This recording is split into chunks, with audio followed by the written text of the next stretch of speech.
ألف لام را تلك آيات الكتاب المبين إنا أنزلناه قرآنا عربيا لعلكم تعقلون نحن نقص عليك أحسن القصص بما أوحينا إليك هذا القرآن وإن كنت من قبله لمن الغافلين إذ قال يوسف لأبيه يا أبت إني رأيت 11 كوكبا والشمس والقمر رأيتهم لي ساجدين قال يا بني لا تقصص رؤياك على إخوتك فيكيدوا لك كيدا إن الشيطان للإنسان عدو مبين وكذلك يجتبيك ربك ويعلمك من تأويل الأحاديث ويتم نعمته عليك وعلى آل يعقوب كما أتمها على أبويك من قبل إبراهيم وإسحاق إن ربك عليم حكيم لقد كان في يوسف وإخوته آيات للسائلين إذ قالوا ليوسف وأخوه أحب إلى أبينا منا ونحن عصبة إن أبانا لفي ضلال مبين اقتلوا يوسف أو اطرحوه أرضا يخل لكم وجه أبيكم وتكونوا من بعده قوما صالحين قال قائل منهم لا تقتلوا يوسف وألقوه في غيابة الجب يلتقطه بعض السيارة إن كنتم فاعلين قالوا يا أبانا ما لك لا تأمنا على يوسف وإنا له لناصحون أرسله معنا غدا يرتع ويلعب وإنا له لحافظون قال إني ليحزنني أن تذهبوا به وأخاف أن يأكله الذئب وأنتم عنه غافلون قالوا لئن أكله الذئب ونحن عصبة إنا إذا لخاسرون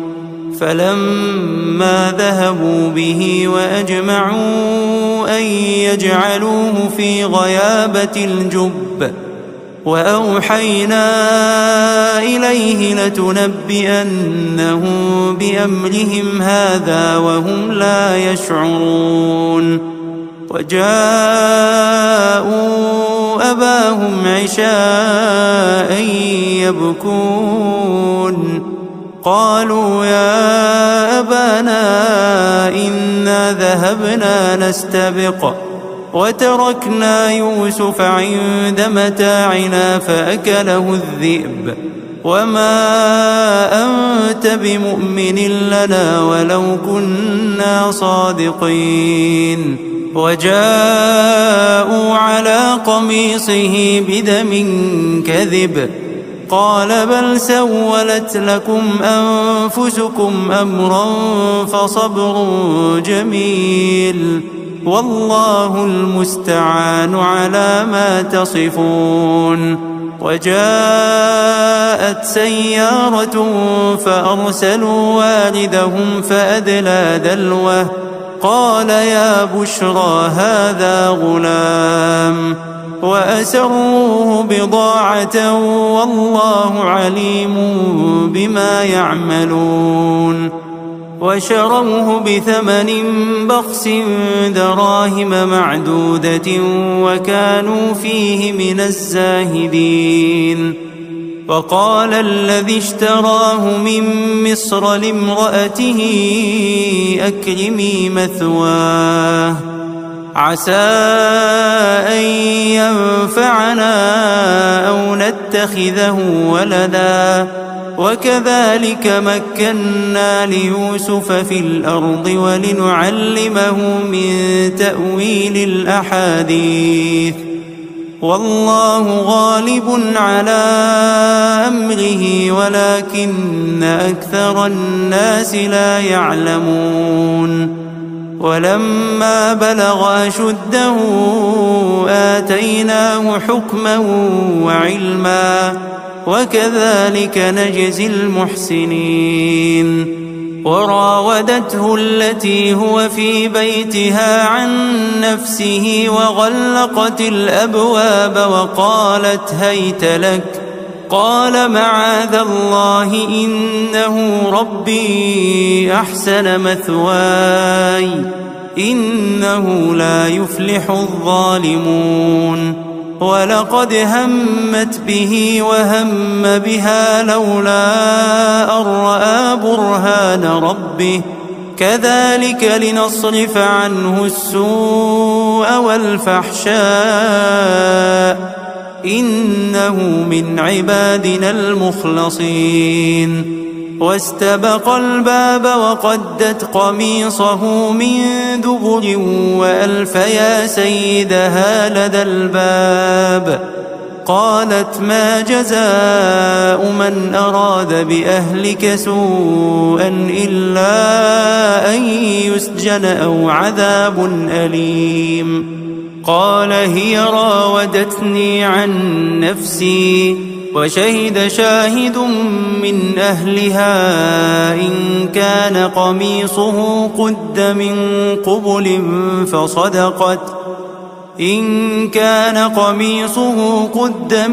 قبل فصدقت وهو من الكاذبين وإن كان قميصه قد من دبر فكذبت وهو من الصادقين فلما رأى قميصه قد من دبر قال إنه من كيدكن إن كيدكن عظيم يوسف أعرض عن هذا واستغفري لذنبك إنك كنت من الخاطئين وقال نسوة في المدينة امرأة العزيز تراود فتاها عن نفسه قد شغفها حبا إنا لنراها في ضلال مبين فلما سمعت بمكرهن أرسلت إليهن وأعتدت لهن متكئا وآتت كل واحدة منهن سكينا وقالت اخرج عليهن فلما رأينه أكبرنه وقطعن أيديهن وقلن حاش لله ما هذا بشرا إن هذا إلا ملك كريم قالت فذلكن الذي لمتنني فيه ولقد راودته عن نفسه فاستعصم ولئن لم يفعل ما آمره ليسجنن وليكون من الصاغرين قال رب السجن أحب إلي مما يدعونني إليه وإلا تصرف عني كيدهن أصب إليهن وأكن من الجاهلين فاستجاب له ربه فصرف عنه كيدهن إنه هو السميع العليم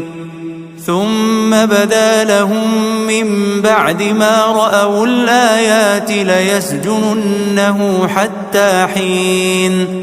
ودخل معه السجن فتيان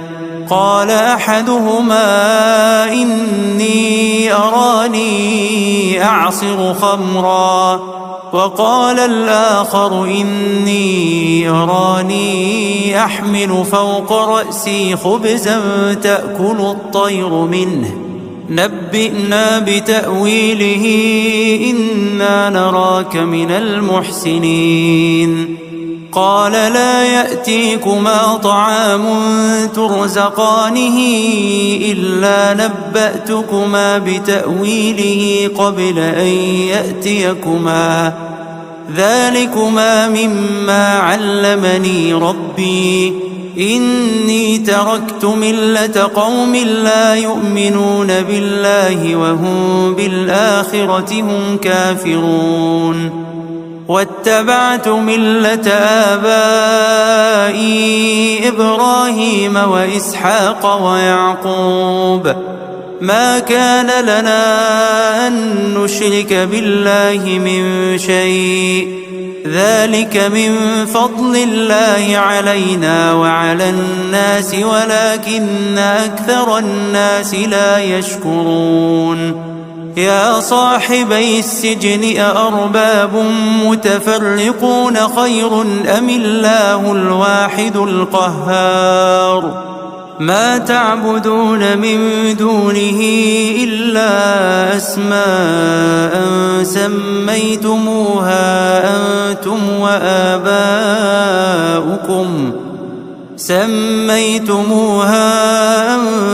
وآباؤكم ما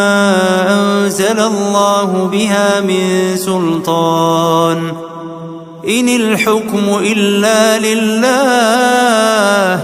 أمر ألا تعبدوا إلا إياه ذلك الدين القيم ولكن أكثر الناس لا يعلمون يا صاحبي السجن أما أحدكما فيسقي ربه خمرا وأما الآخر فيصلب فتأكل الطير من رأسه قضي الأمر الذي فيه تستفتيان وقال للذي ظن أنه ناج منهما اذكرني عند ربك فأنساه الشيطان ذكر ربه فلبث في السجن بضع سنين وقال الملك إني أرى 7 بقرات سمان يأكلهن 7 عجاف و7 سنبلات خضر وأخر يابسات يا أيها الملأ أفتوني في رؤياي إن كنتم للرؤيا تعبرون قالوا أضغاث أحلام وما نحن بتأويل الأحلام بعالمين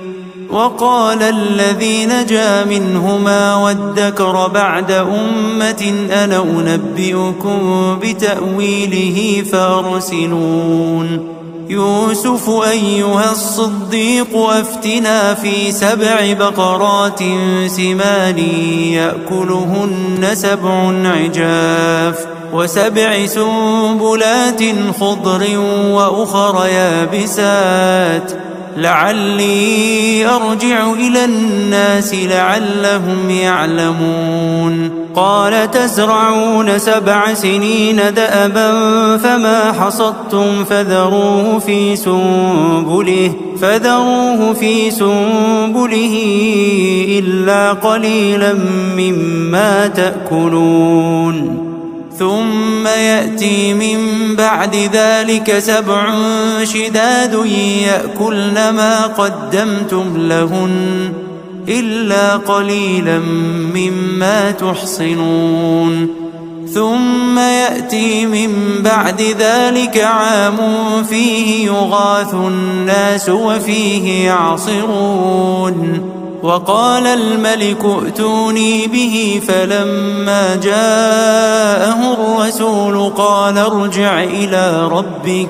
قال ارجع إلى ربك فاسأله ما بال النسوة اللاتي قطعن أيديهن إن ربي بكيدهن عليم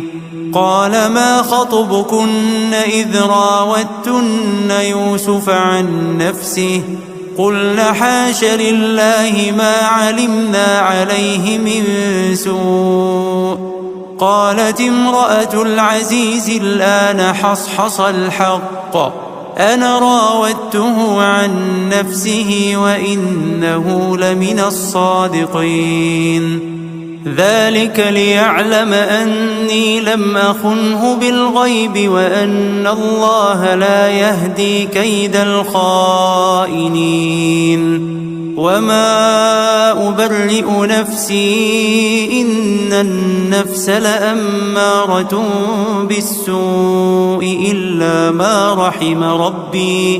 إن ربي غفور رحيم وقال الملك ائتوني به أستخلصه لنفسي فلما كلمه قال إنك اليوم لدينا مكين أمين قال اجعلني على خزائن الأرض إني حفيظ عليم وكذلك مكنا ليوسف في الأرض يتبوأ منها حيث يشاء نصيب برحمتنا من نشاء ولا نضيع أجر المحسنين ولأجر الآخرة خير للذين آمنوا وكانوا يتقون وجاء إخوة يوسف فدخلوا عليه فعرفهم وهم له منكرون ولما جهزهم بجهازهم قال ائتوني بأخ لكم من أبيكم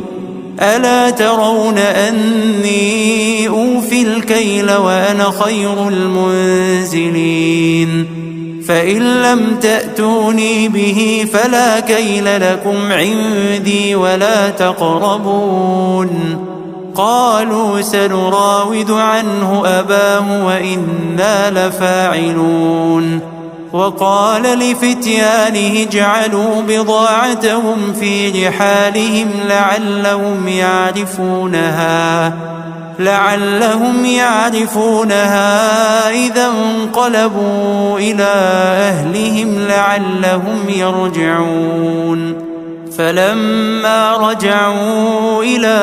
أبيهم قالوا يا أبانا منع منا الكيل فأرسل معنا أخانا نكتل وإنا له لحافظون قال هل آمنكم عليه إلا كما أمنتكم على أخيه من قبل فالله خير حافظا وهو أرحم الراحمين ولما فتحوا متاعهم وجدوا بضاعتهم ردت إليهم قالوا يا أبانا ما نبغي هذه بضاعتنا ردت إلينا ونمير أهلنا ونحفظ أخانا ونزداد كيل بعير ذلك كيل يسير قال لن أرسله معكم حتى تؤتون موثقا من الله لتأتونني به إلا أن يحاط بكم فلما آتوه موثقهم قال الله على ما نقول وكيل وقال يا بني لا تدخلوا من باب واحد وادخلوا من أبواب متفرقة وما أغني عنكم من الله من شيء إن الحكم إلا لله عليه توكلت عليه فليتوكل المتوكلون ولما دخلوا من حيث أمرهم أبوهم ما كان يغني عنهم من الله من شيء إلا حاجة في نفس يعقوب قضاها وإنه لذو علم لما علمناه ولكن أكثر الناس لا يعلمون ولما دخلوا على يوسف آوى إليه أخاه قال إني أنا أخوك فلا تبتئس بما كانوا يعملون فلما جهزهم بجهازهم جعل السقاية في رحل أخيه ثم أذن مؤذن أيتها العير إنكم لسارقون قالوا وأقبلوا عليهم ماذا تفقدون قالوا نفقد صواع الملك ولمن جاء به حمل بعير وأنا به زعيم قالوا تالله لقد علمتم ما جئنا لنفسد في الأرض وما كنا سارقين قالوا فما جزاؤه إن كنتم كاذبين قالوا جزاؤه من وجد في رحله فهو جزاؤه كذلك نجزي الظالمين فبدأ بأوعيتهم قبل وعاء أخيه ثم استخرجها من وعاء أخيه كذلك كدنا ليوسف ما كان ليأخذ أخاه في دين الملك إلا أن يشاء الله نرفع درجات من نشاء وفوق كل ذي علم عليم قالوا إن يسرق فقد سرق أخ له من قبل فأسرها يوسف في نفسه ولم يبدها لهم قال أنتم شر مكانا والله أعلم بما تصفون قالوا يا أيها العزيز إن له أبا شيخا كبيرا فخذ أحدنا مكانه إنا نراك من المحسنين قال معاذ الله أن نأخذ إلا من وجدنا متاعنا عنده إنا إذا لظالمون فلما استيئسوا منه خلصوا نجيا قال كبيرهم ألم تعلموا أن أباكم قد أخذ عليكم موثقا من الله ومن قبل ما فرطتم في يوسف فلن أبرح الأرض حتى يأذن لي أبي أو يحكم الله لي وهو خير الحاكمين ارجعوا إلى أبيكم فقولوا يا أبانا إن ابنك سرق وما شهدنا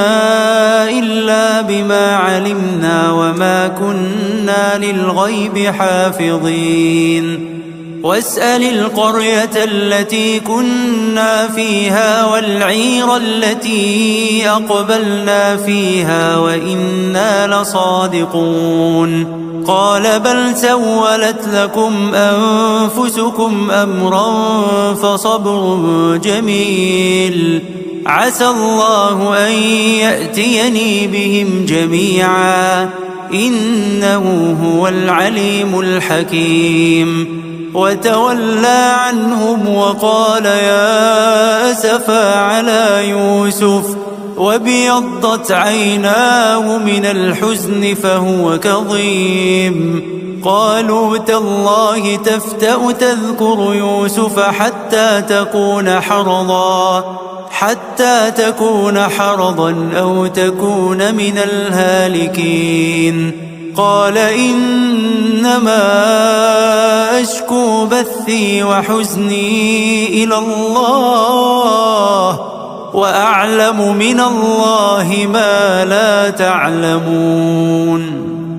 يا بني اذهبوا فتحسسوا من يوسف وأخيه ولا تيأسوا من روح الله إنه لا ييأس من روح الله إلا القوم الكافرون فلما دخلوا عليه قالوا يا أيها العزيز مسنا وأهلنا الضر وجئنا ببضاعة مزجاة فأوف لنا الكيل وتصدق علينا إن الله يجزي المتصدقين قال هل علمتم ما فعلتم بيوسف وأخيه إذ أنتم جاهلون قالوا أئنك لأنت يوسف قال أنا يوسف وهذا أخي قد من الله علينا إنه من يتق ويصبر فإن الله لا يضيع أجر المحسنين قالوا تالله لقد آثرك الله علينا وإن كنا لخاطئين قال لا تثريب عليكم اليوم يغفر الله لكم وهو أرحم الراحمين اذهبوا بقميصي هذا فألقوه على وجه أبي يأت بصيرا وأتوني بأهلكم أجمعين ولما فصلت العير قال أبوهم إني لأجد ريح يوسف لولا أن تفندون قالوا تالله إنك لفي ضلالك القديم فلما أن جاء البشير ألقاه على وجهه فارتد بصيرا قال ألم أقل لكم إني أعلم من الله ما لا تعلمون قالوا يا أبانا استغفر لنا ذنوبنا إنا كنا خاطئين قال سوف أستغفر لكم ربي إنه هو الغفور الرحيم فلما دخلوا على يوسف آوى إليه أبويه وقال ادخلوا مصر إن شاء الله آمنين ورفع أبويه على العرش وخروا له سجدا وقال يا أبت هذا تأويل رؤياي من قبل قد جعلها ربي حقا وقد أحسن بي إذ أخرجني من السجن وجاء بكم من البدو من بعد أن نزغ الشيطان بيني وبين إخوتي إن ربي لطيف لما يشاء إنه هو العليم الحكيم رب قد آتيتني من الملك وعلمتني من تأويل الأحاديث فاطر السماوات والأرض أنت ولي في الدنيا والآخرة توفني مسلما وألحقني بالصالحين ذلك من أنباء الغيب نوحيه إليك وما كنت لديهم إذ أجمعوا أمرهم وهم يمكرون وما أكثر الناس ولو حرصت بمؤمنين وما تسألهم عليه من أجر إن هو إلا ذكر للعالمين وكأي من آية في السماوات والأرض يمرون عليها وهم عنها معرضون وما يؤمن أكثرهم بالله إلا وهم مشركون أفأمنوا أن تأتيهم غاشية من عذاب الله أو تأتيهم الساعة بغتة وهم لا يشعرون قل هذه سبيلي أدعو إلى الله على بصيرة أنا ومن اتبعني وسبحان الله وما أنا من المشركين وما أرسلنا من قبلك إلا رجالا نوحي إليهم من أهل القرى أفلم يسيروا في الأرض فينظروا كيف كان عاقبة الذين من قبلهم ولدار الآخرة خير للذين اتقوا أفلا تعقلون حتى إذا استيأس الرسل وظنوا أنهم قد كذبوا